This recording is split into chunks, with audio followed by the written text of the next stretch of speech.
안녕하십니까?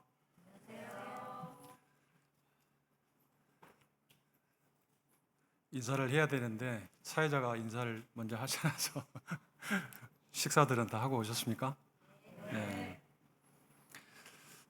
오늘 같이 나누고 싶은 주제는 장차 미래에 일어날 사건에 대해서 간략하게 살펴보고 휴거에 대해서 첫 번째 사건인 휴거에 대해서 같이 나누도록 하겠습니다. 원래 이제 그리스도의 심판대를 준비하고 있었는데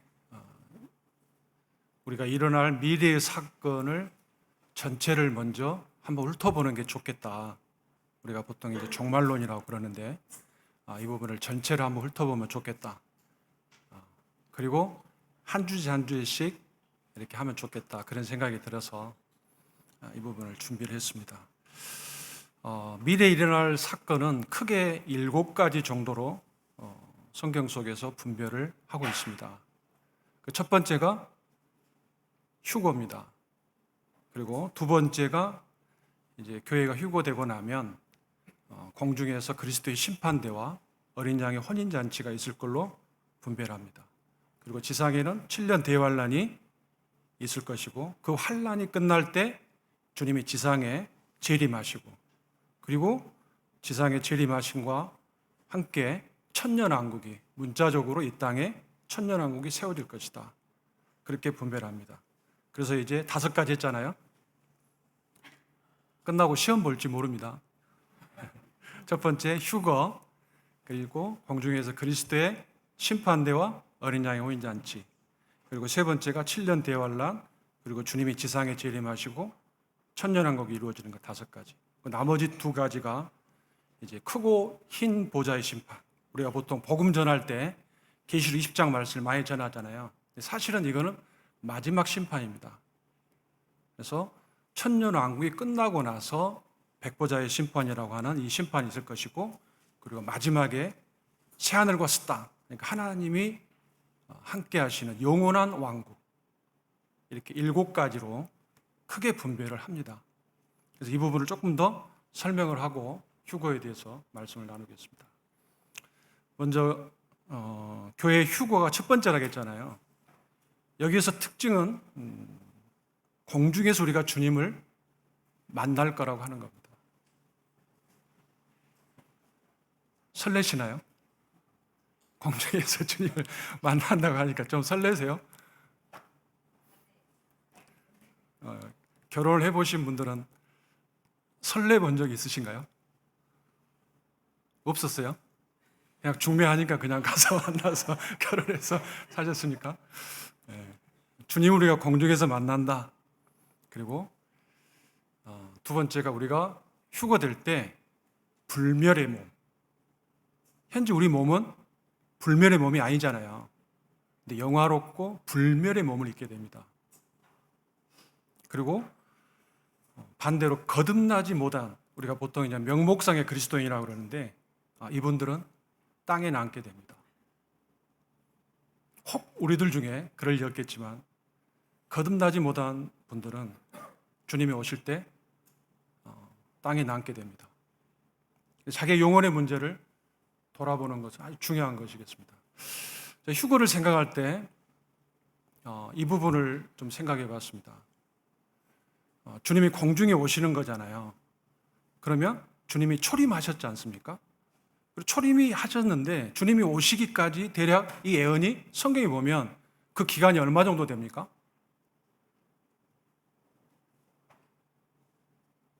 4,000년 정도로 분별할 수 있습니다. 아담, 그리고 아브라함까지. 아담으로부터 아브라함까지가 대략 몇 년인가요? 약 2,000년으로 봅니다. 그리고 아브라함부터 다윗까지 1,000년. 그리고 다윗부터 주님의 초림까지 1,000년. 대략 4,000년 정도의 기간이 있었습니다.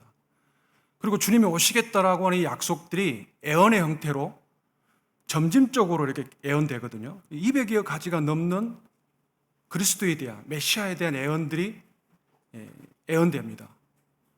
그러니까 그 예언들이 성취되어야만 되잖아요. 그리고 그 메시아가 오신다면 그 예언들이 그대로 성취되면서 오셔야 돼. 근데 우리가 역사 가운데 보면 하나님이 미리 예언을 해놓습니다. 예를 들면 주님은 아브라함의 씨로 오셔야 돼.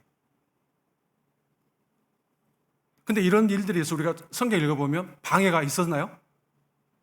방해가 있죠. 그래서 아브라함으로부터 하갈과 이스마엘이 태어나잖아요. 하갈을 통해서. 이게 방해죠. 그러니까 성경 속에 보면 하나님의 예언과 하나님의 그 약속들이 인간에 의해서 방해되는 그런 과정들이 역사 속에 있습니다. 근데 그럼에도 불구하고 이 4,000년 기간 동안에 200가지가 넘는 메시아에 대한 예언들이 그대로 성취되면서 때가 참에 주님의 율법 아래 여자에게서 태어나십니다. 그러니까 우리가 주님의 초림을 생각해 볼 때 주님이 다시 오신다, 교회가 휴거된다 라고 하는 것은 틀림없는 사실이겠구나. 이미 이루어진 사실을 근거로 휴거를 우리가 이렇게 생각해 볼 수 있습니다. 두 번째, 그리스도의 심판대가 성경에는 언급됩니다. 오늘은 휴거에 대해서 한다고 했잖아요. 이렇게 개관을 하고 있기 때문에 이런 부분들은 조금 더 간략하게만 가겠습니다. 그리스도의 심판대다 그러면은 우리의 삶이 주님이 오시면 공중에서 평가되는 겁니다.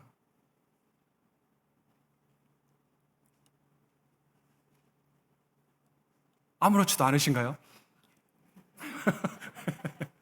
우리의 삶이 주님의 공중에서 주님을 만나 뵙게 될 때 평가와 보상을 받게 될 것입니다. 그리고 이제 계시록 19장에 보면 환란이 끝날 즈음이라고 분별이 되는데 정확한 부분은 모르겠어요. 그러나 그 7년 기간 동안에 우리가 공중에 있는 걸로 분별이 되는데 그때 어린 양의 호린 잔치가 있습니다. 주님과 교회가 영원히 연합되는 겁니다. 사도 바울은 에베소 3장 6절에서 유대인과 이방인들로 이루어진 이 교회가 함께 상속자가 되고 함께 지체가 되고 함께 약속에 참여한 바 되었다라고 말했습니다. 이 하나님의 마음속에 이 교회는 비밀이었습니다. 근데 주님이 마태복음 16장에서 처음으로 이 교회를 계시하십니다. 내 교회를 내가 세우겠다. 이 반석에 내 교회를 세우겠다. 주는 그리스도시요 살아계신 하나님의 아들이시다라고 하는 이 고백 위에 내 교회를 세우겠다. 주님이 말씀하셨고 오순절에 그 교회가 눈에 보이는 형태로 나타났습니다. 그리고 주님이 공중에 오시면 이 교회가 완성될 겁니다. 마지막 산돌이 올려지는 그날에. 그리고 그 교회가 주님 앞에 서서 우리의 모든 삶에 대하여 평가를 받고 나서 그 주님과 우리가 영원히 하나가 되는 이런 일들이 공중에서 있게 될 겁니다. 그리고 세 번째, 그와 반대로 이 땅의 7년 환란, 이 땅의 지상에는 7년 환란이 임하게 됩니다. 우리가 다니엘서 2장과 7장을 살펴보면 이방인의 때가 느부갓네살 왕에 의해서 BC 586년에 예루살렘을 함락하잖아요. 그때 이걸 이방인의 때의 시작이라 보고 주님이 다시 오시는 재림까지를 이방의 때로 분별합니다. 그 이방인의 때 그리고 다니엘이 예언한 72대 중에 69일에가 우리가 성취된 걸로 분별하고 마지막 한 일에 그러면 그 한 일에가 우리가 7년으로 보잖아요. 그래서 그 7년이 남아 있습니다. 근데 그 7년이 대환란을 말씀하시는 것으로 분별합니다. 주님 마태복음 24장에서 그렇게 말씀하셨습니다. 창세로부터 지금까지 이런 환란이 없었다.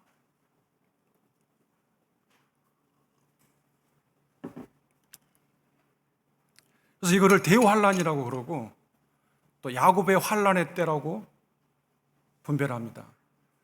빌라도가 우리 주님을 못 받기 전에 내가 이 피에 대하여 무죄하다 그랬을 때 이스라엘 백성들이 그 피를 우리와 우리 자손에게 돌리라고 그랬습니다. 그리고 사실은 나중에 살펴보겠지만 이 이스라엘에게 주신 하나님의 약속이 있어요. 근데 이 약속은 이스라엘과 쌍방적인 언약도 있지만 하나님이 당신의 이름을 걸고 이루어내시겠다라고 하는 맹세 형태로 주어진 일방적 언약들이 있습니다. 근데 그 언약들이 이루어져야 돼요. 근데 이스라엘은 지금 주님을 버린 상태잖아요. 그래서 그 이스라엘이 민족적으로 회개가 일어나야 됩니다. 그래서 사실은 이 7년 대환란은 이방인들을 위한 하나님의 심판일 뿐만 아니라 야곱의 환란의 때 이스라엘을 향한 환란인데, 사실은 여기에 뭐가 나와 있냐?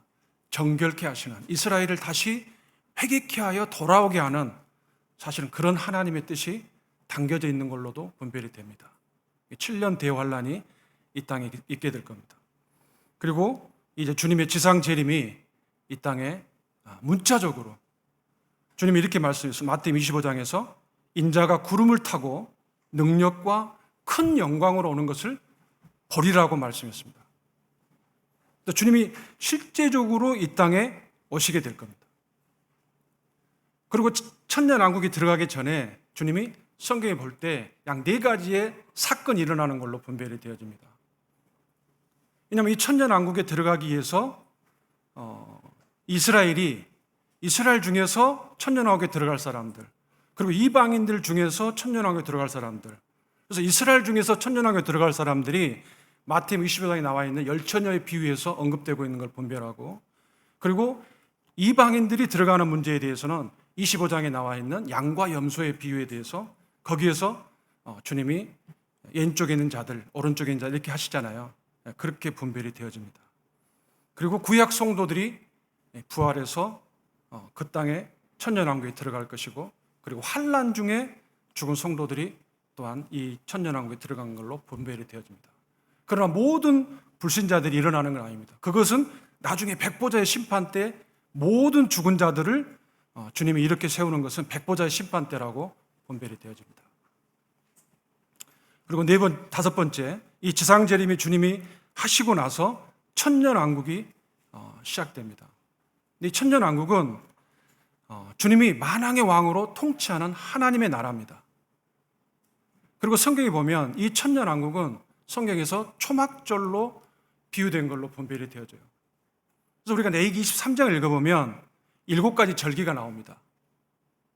근데 그 7가지 절기가 유월절, 무교절, 초실절, 오순절, 나팔절, 대속죄일, 그리고 초막절입니다. 그러니까 4가지는 우리가 이루어진 걸로 분별합니다. 사도 바울이 고린도서 5장에서 유월절량 그리스도께서 희생이 되셨다 이렇게 말씀했잖아요. 그럼 묵은 누룩과 계약한 누룩으로 말고 순전함에 우리가 떡으로 하자 했을 때 이게 무교절로 분별이 되어지고 성도들의 교제, 그리고 초실절, 첫 단을 흔드는 것.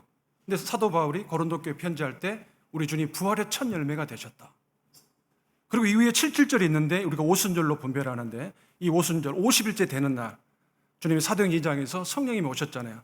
교회가 시작됩니다. 그러니까 남아있는 3절기가 있죠. 그러니까 나팔절과 대속죄일과 초막절.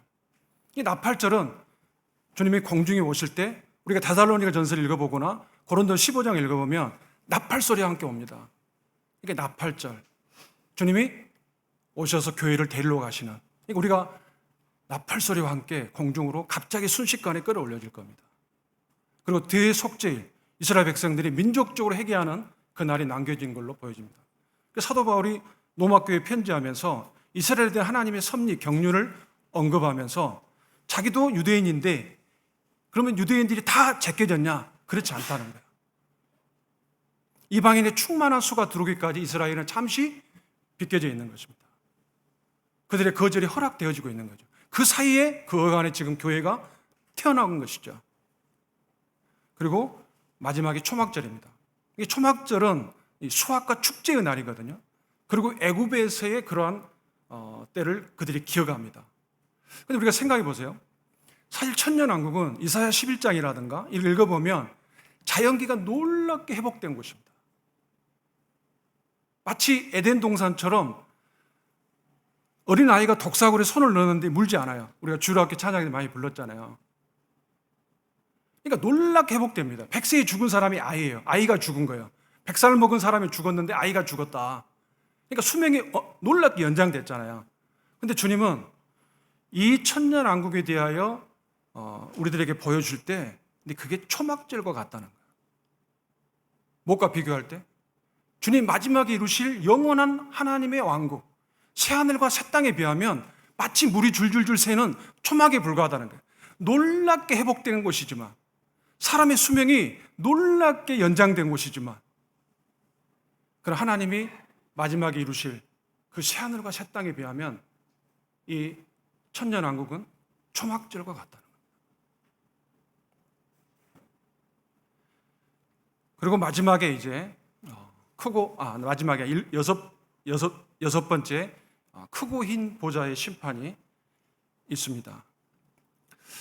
이때 사단이 최종적인 반역과 심판이 이루어진 걸로 분별이 됩니다. 그러면 자연스럽게 천년왕국 때는 어떤 일이 벌어지냐면, 계시록에 보니까 사단이 1000년 동안 결박당하여 무저갱에 갇힙니다. 그리고 7년 환란이 끝날 즈음에 분별되어질 때 아마겟돈 전쟁이 있는 걸로 분별되어지고, 그리고 사단이 1000년 동안 무저갱에 갇히는, 그러니까 천년왕국 때는 충동지라는 존재가 없어요. 사람의 마음을 충동하는 존재가 무저갱에 갇혀 있습니다.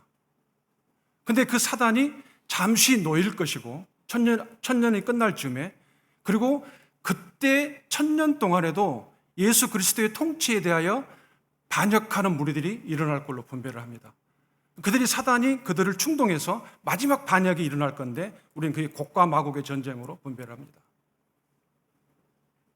이거 주님께서 최종적으로 그들을 반역을 진압하시고, 그리고 세 가지 심판이 성경 속에 보면 같이 언급되어 있습니다.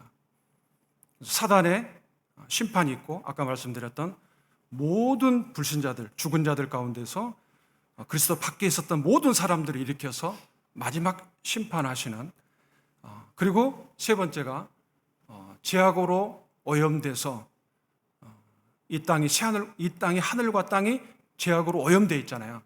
그것을 베드로서에서 사도 베드로는 그 하늘을 불태워 버릴 거라고 말씀했습니다. 그래서 이런 크고 흰 보좌의 심판을 통해서 마지막에 하나님의 영원한 새하늘과 새 땅, 그곳은 저주가 없는 완전한 세계다, 이렇게 언급되어 있습니다. 우리가 성경 읽어보면 다 이루었다라고 하는 말씀이 3번 언급됩니다.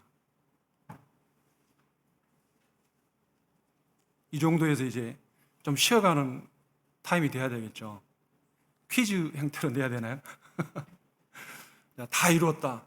다 이루었다고 하실 때 어느 시점에서 주님이 다 이루었다 이런 표현을 하셨을까요? 혹시 줄학생 중에서 선이 제일 상처를 안 받을 것 같아요. 제가 질문해도. 주님이 창조하시고 나서 다 이루었다고 말씀하셨습니다. 그리고 주님이 구속을 마치시고 나서 다 이루었다고 말씀했습니다. 그리고 새하늘과 새 땅을 언급하시고 나서 이루었다라고 하는 표현이 나옵니다. 그러니까 성경의 큰 맥락은 물론 하나님의 나라인데, 그 모든 것은 삼위일체 하나님께서 창조와 구속과 완성을 향해서 가는 하나님의 대파노라마가, 그 계획이 어떻게 이루어져 가는가, 그리고 어떻게 성취하실 건가가 성경 전체를 걸쳐서 나타나 있다. 그래서 우리는 사도 베드로가 베드로 3장에서 이렇게 말했습니다. 이 모든 것이 이렇게 풀어지리니 너희가 어떠한 사람이 되어야 마땅하냐. 이미 구속은 이루어졌고 이제 완성을 향하여 가고 있는 것입니다. 주님이 오시면 그 모든 것들이 다 말씀하신 그대로 문자적으로 이루어질 겁니다. 그래서 베드로 사도가 이 모든 것이 이렇게 풀어질 것이다. 우리가 어떠한 사람이 되어야 마땅하냐. 거룩한 행실과 경건함으로 하나님 날이 임하기를 바라보고 간절히 사모해라. 베드로 3장에서 그렇게 교훈했습니다.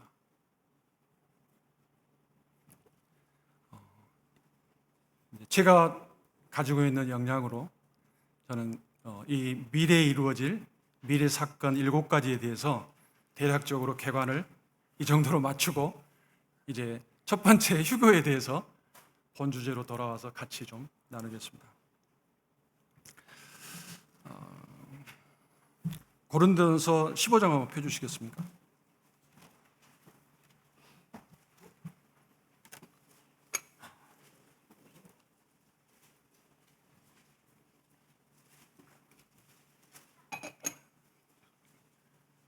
(15장) 51절과 52절을 같이 한번 읽어보겠습니다. 시작. 보라, 내가 너희에게 비밀을 말하노니 우리가 다 잠잘 것이 아니요 마지막 나팔의 순식간에 호련히 다 변화되리니 나팔 소리가 나매 죽은 자들이 썩지 아니할 것으로 다시 살아나고 우리도 변화되리라. 휴거라는 말은 사도 바울은 여기서 비밀, 미스테리라고 말했는데 신비라고 표현했습니다. 왜냐하면 하나님 편에서 이것을 알려주기 전까지는 우리가 우리 힘으로 발견할 수 없는 진리라는 거죠. 근데 휴거라고 하는 말은 찾아보니까 하르파조라고 하는 말에서 나왔어요. 그리고 이것이 나중에 영어에서 랩처라고 하는 표현으로 언급됩니다. 근데 우리나라에서는 한자로 이걸 썼는데 이것이 끌어올려진다, 이끌려 올려진다라고 하는 의미로.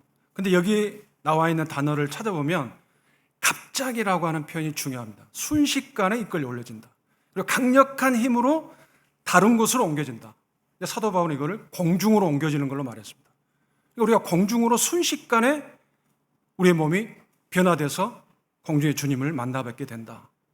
그리고 이 휴거는 교회가 알아야 되는, 아니 교회에 알려진 비밀입니다. 그러니까 이것은 다른 많은 사람들에게는 비밀인데 교회에게는 이미 비밀이 아닌 알려진 비밀이에요. 오면서 제가 자매하고 잠깐 이 부분을 이야기했는데 자매가 그런 이야기 하더라고요.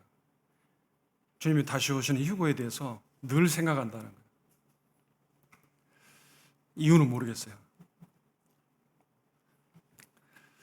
근데 사도 바울은 휴거를 놓고 복된 소망이다 이렇게 표현했습니다.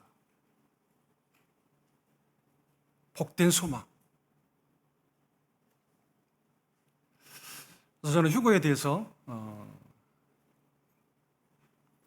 약 3가지 정도를 좀 생각해 봤습니다. 오늘 휴거에 대해 나눌 부분은 3가지인데, 첫 번째는 이 휴거가 정말 가능한 거냐, 그리고 그 휴거가 그런 사례들이 있냐, 그리고 두 번째, 우리가 휴거를 우리가 분별할 때 우리는 환난 전에, 아까 대환란이 있다고 했잖아요. 환난 전에 우리가 휴거되는 걸로 분별합니다. 저희들은 환난을 교회는 통과하지 않는다 이렇게 분별합니다. 그럼 그 근거가 뭐냐? 그리고 주님이 공중에 오시는 이 재림을 강림이라고도 표현하는데, 주님이 공중으로 강림하시는 그때 어떤 징조가 있냐, 그러니까 휴거에 대한 어떤 징조가 있냐, 이 부분을 이 3가지를 살펴보겠습니다. 그리고 그것이 이제 우리의 삶에 어떻게 적용돼야 되는가 하는 부분으로 나누겠습니다. 첫 번째, 수억 명의, 어쩌면 수억 명의 그리스도인들이 순식간에 사라지는 이 사건, 이게 가능한가? 그리고 그런 사례들이 있었는가? 제가 찾아보니까 이 사례가 대략 5가지 정도의 사례가 있습니다. 실제 사례가. 첫 번째, 우리가 너무나 잘 아는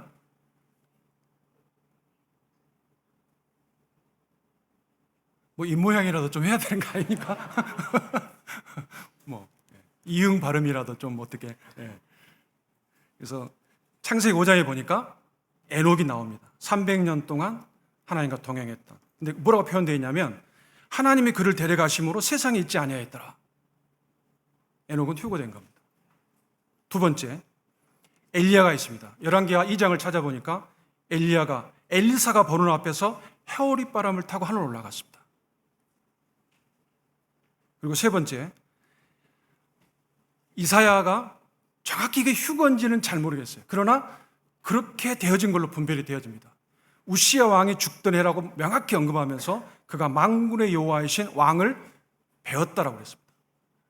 그리고 스랍이라고 하는 천사들 가운데 여호와의 영광이 있는 걸 봤습니다. 그리고 그들이, 이 스랍이라는 천사들이 두 날개로 얼굴을 가리고 두 날개로 발을 가리고 두 날개로 날면서 거룩하다 거룩하다 거룩하다 만군의 여호와여, 이 음성을 들었습니다. 이사야는 하나님의 보좌 앞에서 그분의 영광을 봤습니다. 그리고 네 번째, 사도 바울이 고린도 12장에, 후서 12장에 보니까 아마 본인의 체험인 것 같아요. 근데 본인이라고 말할 수 없었던 것 같고 14년 전에 있었던 일이라고 하면서 셋째 하늘에 이끌려 올라갔다. 그리고 낙원으로 이끌려가서 말로 표현할 수 없는 말을 들었다. 그리고 자기가 받은 너무나 계시가 커서 하나님께 자고하지 않도록 자기에게 질병을 주셨다. 이런 표현들이 나옵니다. 그래서 사도 바울이 그 증인이다. 근데 우리가 데살로니가 전서나 고린도 전서를 누가 썼습니까? 바울 자신이 썼습니다. 그리고 다섯 번째, 사도 요한으로 분별됩니다.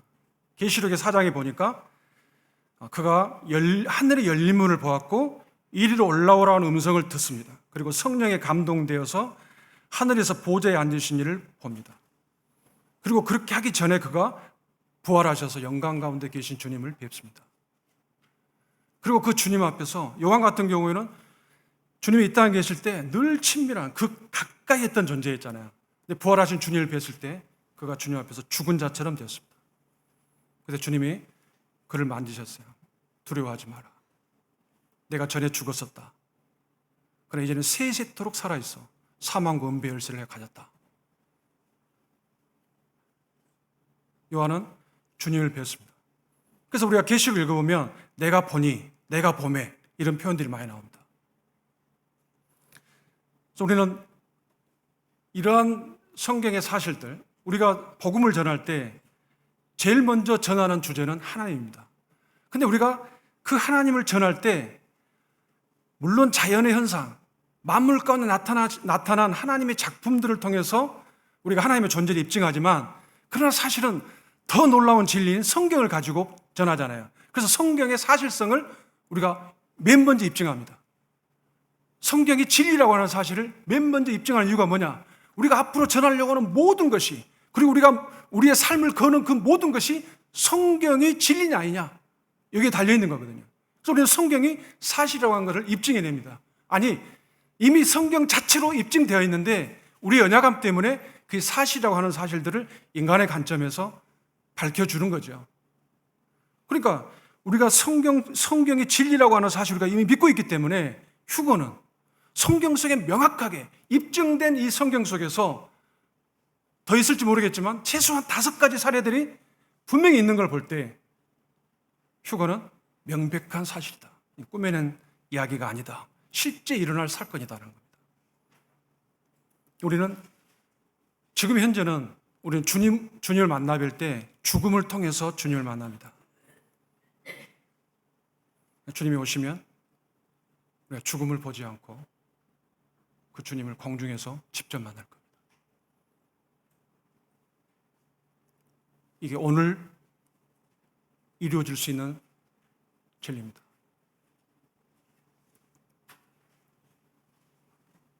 요한 웨슬레의 그 자서전을 읽었을 때 20대 때 구원 받고 어떤 분이 그런 이야기 해줬어요. 신앙의 위인들 전기를 많이 읽어라. 신앙의 위인들을 소책자로 그때 당시 많이 나와 있었는데 그 중에 요한 웨슬레를 떠올려 보니까 요한 웨슬레가 주님의 재림을 생각할 때마다 1년에 한 차례씩 자기의 집을 정돈했다 그래요. 주님을 만나 뵐 때 그리고 자기가 휴거되고 나면 사람들이 이 사람이 이런 것도 읽었어? 책 같은 것도 정리했다 그래요. 이 사람이 이렇게 살았어? 가구들도 정리했다 그래요.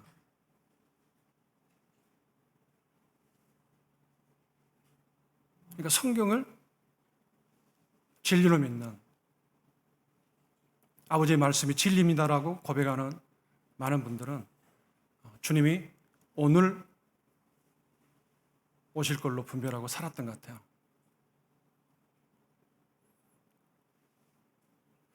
제가 구원받고 얼마 안 돼서 어떤 형제님이 북북교였던 형제님이었던 걸로 기억이 나는데 하늘에 구름만 이상해도 주님이 오늘 오시려나 막 그런 말씀 하시더라고요.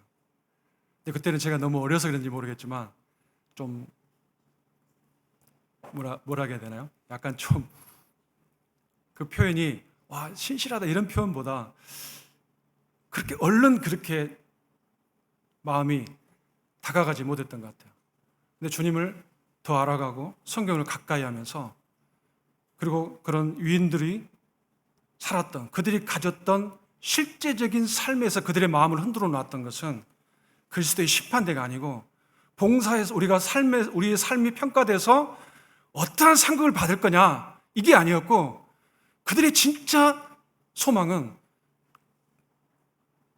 자기의 사랑의 대상인 그 주님을 만나 뵌다라고 하는 그것이었더라고요. 그들은 정말 주님을 만나 뵐 그 소망에 붙잡혀 있었어요. 이 진리가 그들의 모든 것을 바꿔냈던 것 같아요. 여기 우리 청년들이 많이 있는데 이런 그 마음들이 형제님들의 자매님들의 마음을 붙잡으면 좋겠습니다. 그리고 신앙의 위인들 그들이 같은 우리가 믿음을 가졌는데 어떻게 살았냐 신앙의 전기들을 많이 읽으시면 좋을 것 같아요. 그리고 두 번째 우리가 생각해 볼 것은 환난 전의 휴거. 우리가 보통 이걸 전천년주의라고 말합니다. 천년왕국 전에 대환란 전에 휴거가 이루어진다. 그럼 천년왕국이 없다. 이거는 무천년주의겠죠. 근데 우리들은 전천년주의자들입니다. 우리 환란을 통과하지 않는다 교회가. 그래서 두 가지 근거를 성경 속에 찾아보겠습니다. 첫 번째 데살로니가 전서 1장입니다. 한번 펴보시겠어요? 1장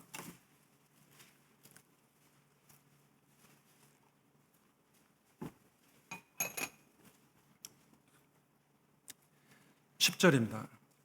같이 한번 읽어보겠습니다. 시작. 또 죽은 자들 가운데서 다시 살리신 그의 아들이 하늘로부터 강림하실 것을 너희가 어떻게 기다리는지를 말하니 이는 장래에 노하시면서 우리를 건지시는 예수시니라. 5장 9절도 읽어보겠습니다. 5장 9절 시작. 하나님이 우리를 세우심은 노하심에 이르게 하심이 아니요 오직 우리 주 예수 그리스도로 말미암아 구원을 받게 하심이라. 계시록 3장 10절도 같은 말씀으로 분별이 되어집니다. 우리가 교회가 대환란을 면하게 된다. 우리가 무엇에 근거를 드느냐? 하나님의 약속에 그 근거를 두고 있습니다.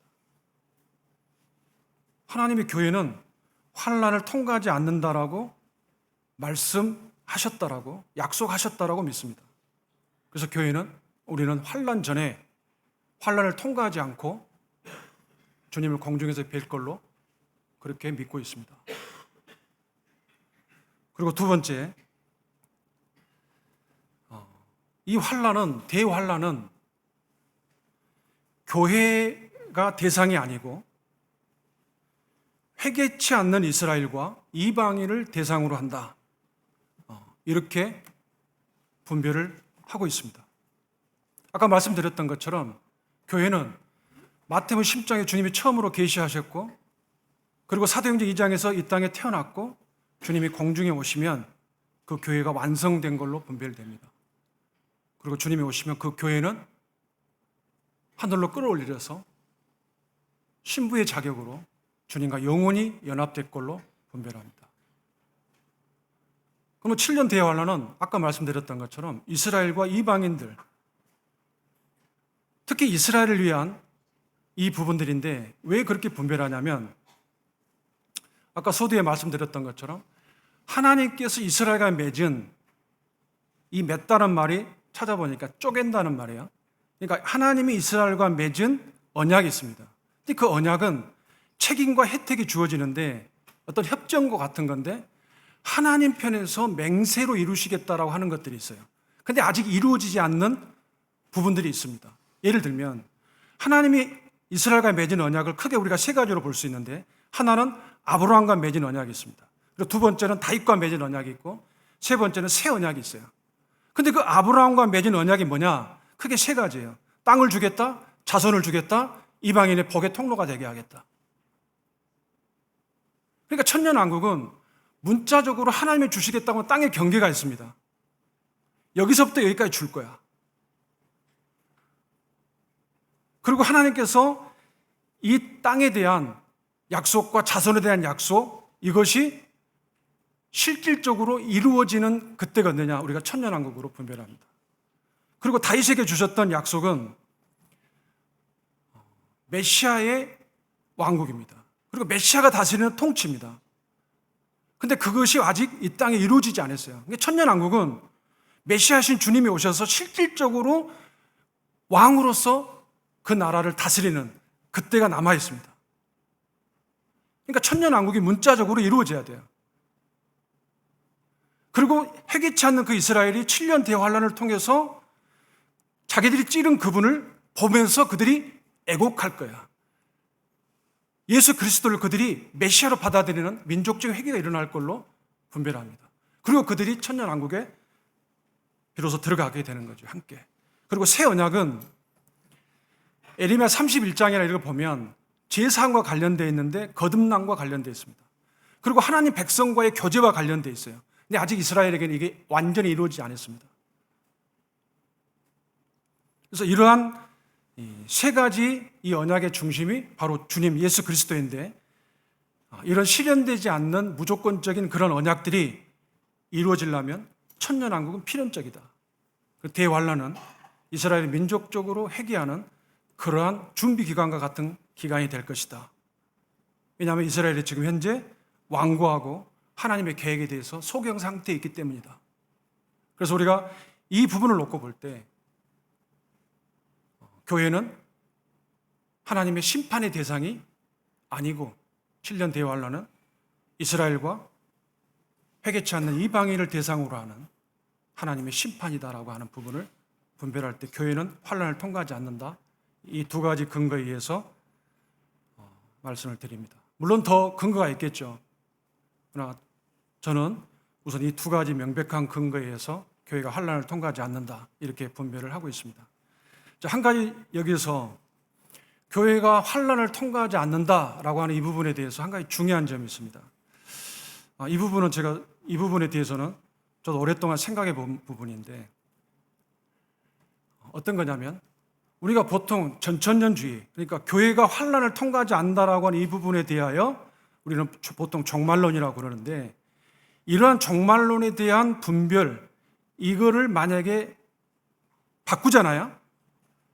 예를 들어 무천년주의나 환란 중에 휴거가 된다든가 환란 후에 휴거가 있다든가 이걸 바꾸게 되면 어떤 문제가 생기냐면요, 구원론을 변경시키는 그 결과를 초래할 수 있습니다. 이게 중요한 부분이라고 생각되죠.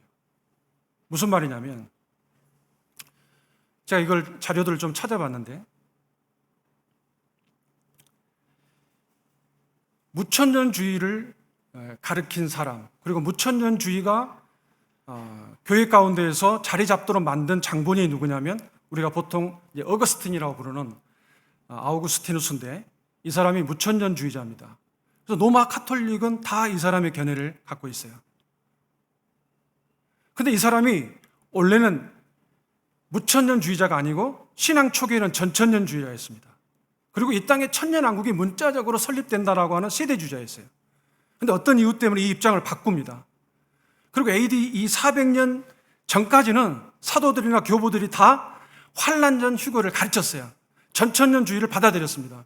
근데 이러한 어거스틴의 영향으로 이 입장을 바꾸게 되니까 구원론에 대한 변경이 일어났어요. 마태복음 24장 앞에 보십시오.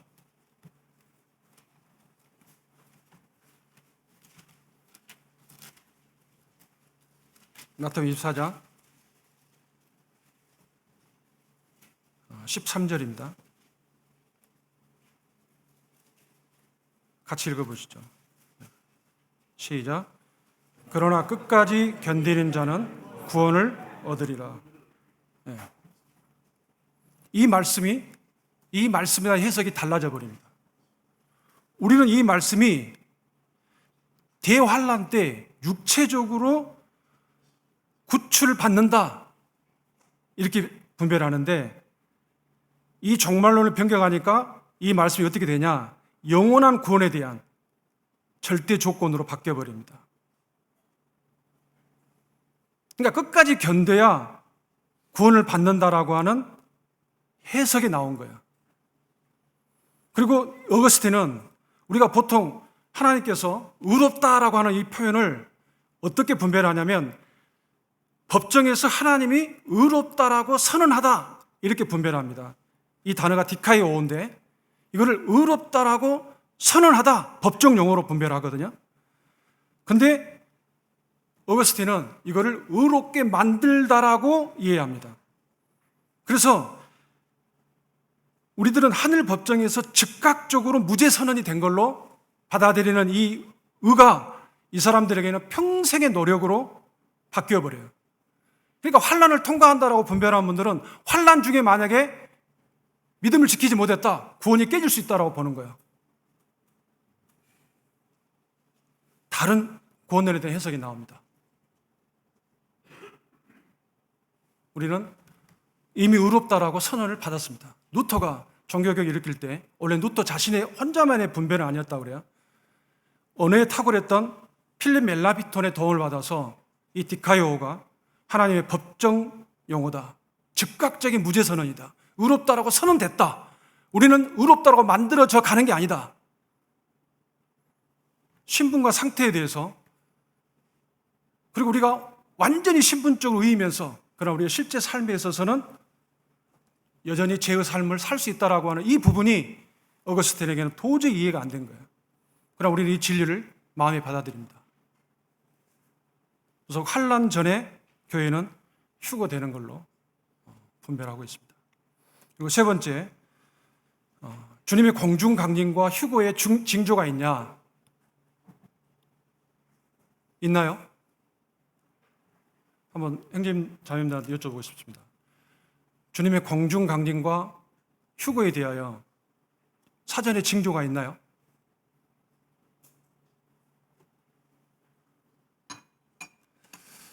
우리가 보면 지상 재림과 관련해서는 징조들이 많이 있습니다. 마태복음 24장이 주님의 지상 재림과 관련된 말씀이라고 분별합니다. 그래서 곳곳에 전쟁이 일어난다. 수많은 전쟁, 곳곳에 기근과 지진이 있다. 그리고 적그리스도가 출현한다. 그리고 예루살렘 성전 등이 건립된다. 이런 징조들이 있습니다. 이런 사건들이 일어나야 돼요. 예루살렘 성전이 건립이 돼야 데살로니가 후서 2장에서 나와 있는 적그리스도가 그 성전에 앉아서 자기를 하나님이라고 말하는, 그리고 계시록 13장에 이루어지는 이런 일들이 벌어지는 거거든요. 그런데 공중 재림은 데살로니가전서 5장 한번 펴보십시오.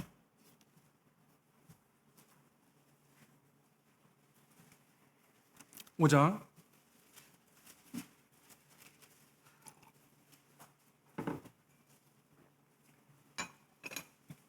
2절 한번 읽어보겠습니다.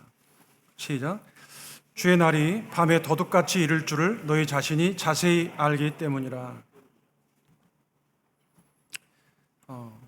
사도 바울은 주님의 강림에 관하여 주의 날이 밤에 도둑같이 온다, 이 말은 갑자기, 그리고 언제든지 일어날 수 있는 돌발적인 사건이다.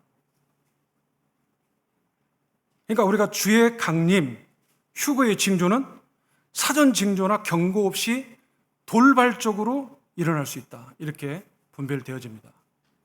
혹 다른 견해가 있으시면 따로 말씀해 주시면 좋겠습니다. 그러나 현재 주님의 재림과 관련해서 돌발적이다, 경고 없이 갑자기 올 수 있다, 이렇게 분별합니다.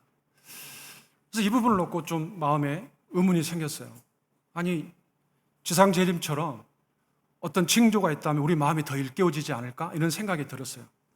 근데 곰곰이 생각해 보니까 이게 하나님의 지혜구나 하는 생각이 들었어요. 한번 생각해 보십시오.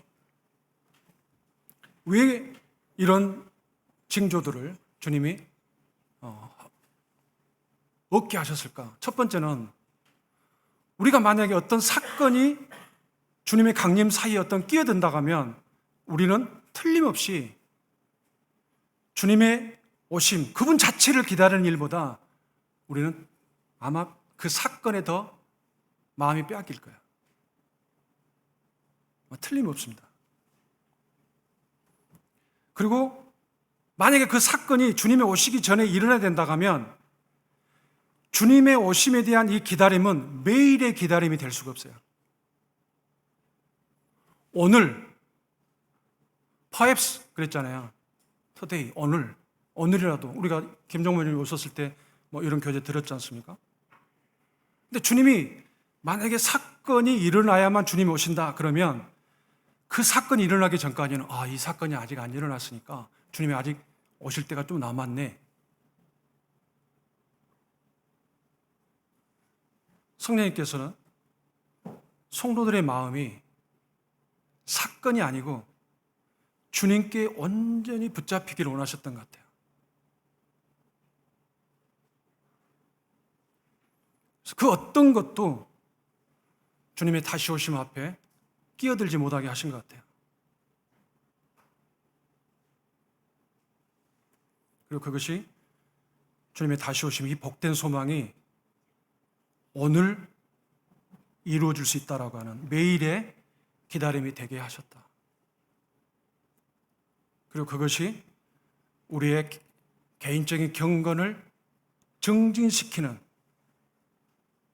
그것이 되게 의도하셨구나. 이렇게 분별되어집니다. 다만 주님의 공중 강림과 휴거의 징조에 대해서 한 가지 더 말씀드리고 싶은 것은 휴거는 분명히 일어납니다. 그러나 그 날짜는 아무도 모릅니다.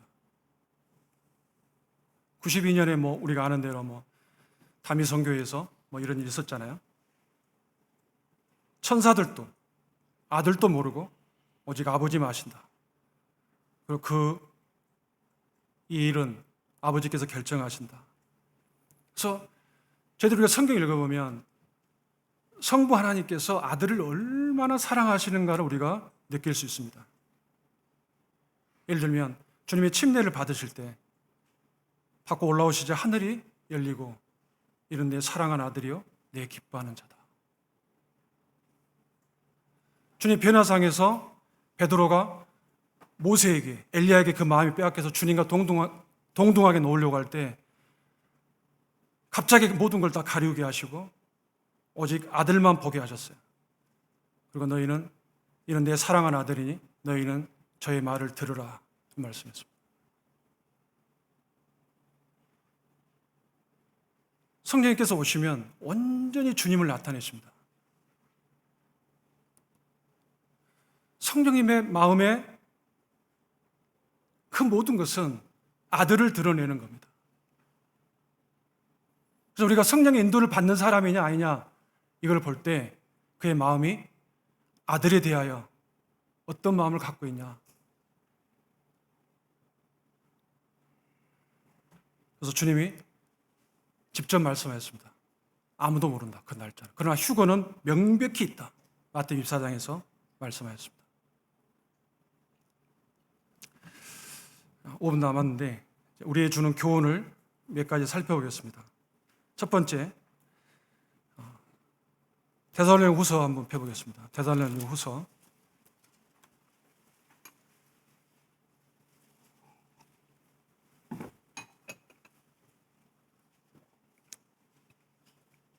2장입니다. 1절부터 3절까지 읽어보겠습니다. 시작. 형제들아, 우리가 너에게 구하는 것은 우리 주 예수 그리스도의 강림하심과 우리가 그 앞에 모임에 관하여 영으로나 또는 말로나 또는 우리에게서 받았다는 편지로나 주의 날이 이르렀다고 해서 쉽게 마음이 흔들리거나 두려워하거나 하지 말아야 한다는 것이라. 여기까지 읽겠습니다. 그리고 3장 11절에 보니까 우리가 들은즉 너희 가운데 게으르게 행하여 도무지 일하지 아니하고 일만 만들기만 하는 자들이 있다니 이런 자들에게 우리가 명하고 주 예수 그리스도 안에서 권하기를 조용히 일하여 자기 양식을 먹으라 하노라. 우리가 주님의 다시 오심에 이 재림의 소망에 마음이 빼앗기면 사도 바울은 이렇게 말합니다. 우리가 현실에 충실하게 될 거라는 거예요. 그것도 삶의 전 영역에 있어서. 근데 이걸 오해하는 사람들은 일을 하지 않고 게으르게 주님이 곧 오실 텐데 그렇지 않다는 거예요. 그리고 쉽게 마음이 평정심 흔들리는 경우도 있었다는 거예요. 그러지 말라는 겁니다. 그러니까 우리의 삶에 충실해야 된다. 교회는 전도하는 일과 양육하는 일에 계속 힘써야 된다. 주님 오실 때까지. 아니 더 힘써야 된다. 이게 우리가 진짜 주님의 다시 오심에 마음이 빼앗기면 일어나는 현상이라는 거예요. 두 번째, 요한일서 한번 펴보겠습니다. 요한일서 3장입니다.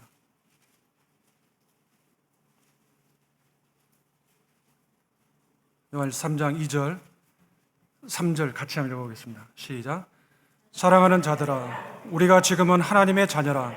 장래에 어떻게 될지는 아직 나타나지 아니하였으나 그가 나타나시면 우리가 그와 같은 줄을 아는 것은 그의 참 모습 그대로 볼 것이기 때문이니 주를 향하여 이 소망을 가진 자마다 그의 깨끗하심과 같이 자기를 깨끗하게 하느니라. 우리의 생각과 말과 그리고 행실을 깨끗하게 하려고 하는 소망이 일어날 거라는, 그리고 우리의 관계를 돌아보게 될 것입니다. 그리고 세 번째, 다시 데살로니가 전서 4장 한번 펴보겠습니다.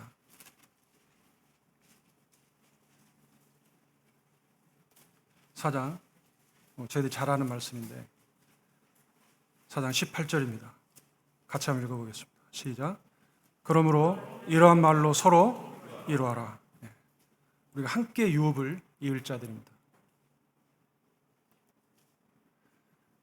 우리가 성도들을 소중히 여기고 그리고 이루하고 격려하는 이런 삶이 주님이 오늘 오실 수 있다라고 하는 이 기다림이 우리의 마음의 실제가 되면 일어날 거라는 겁니다.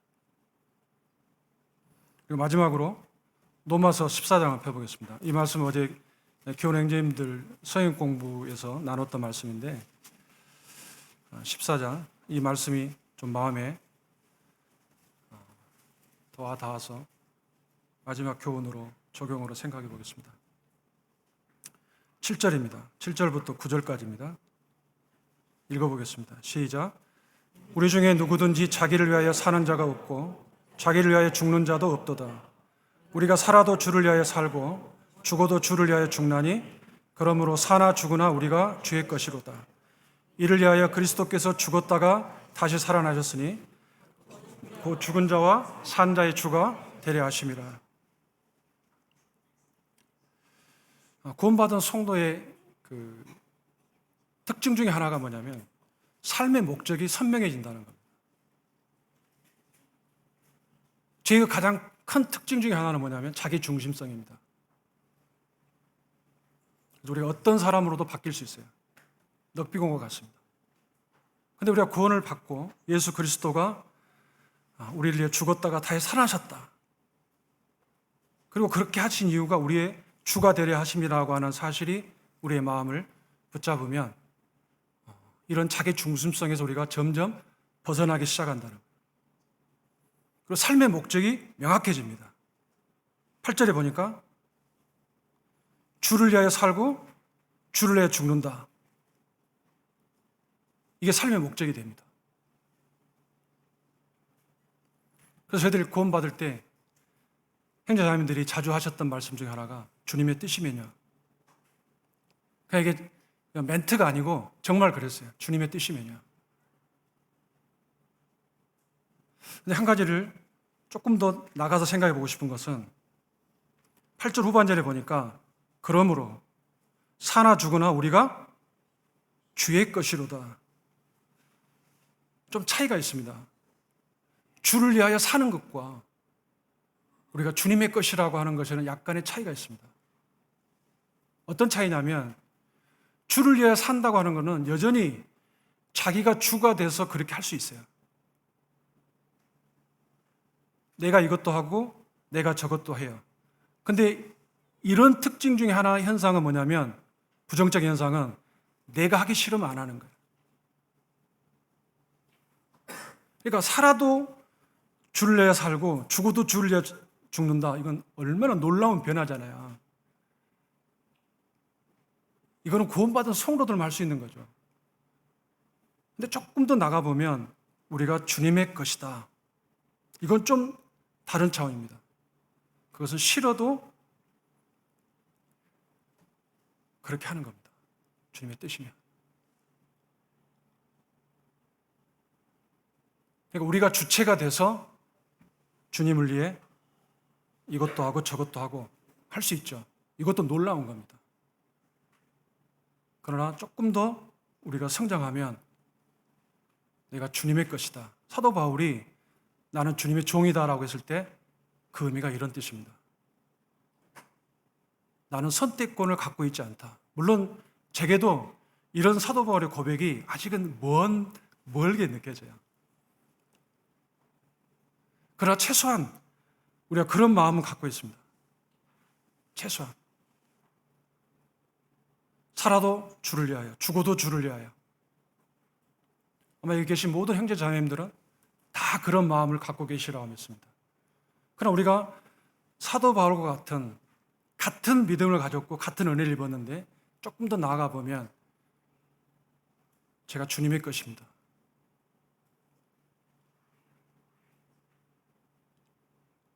우리가 여기까지 자라가면 좋겠습니다.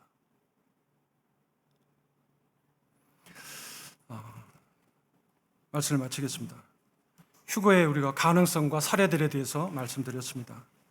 환난 전 휴거와 그 근거에 대해서 말씀드렸습니다.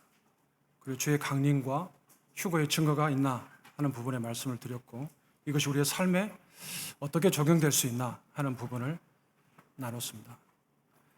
기도하고 마치겠습니다.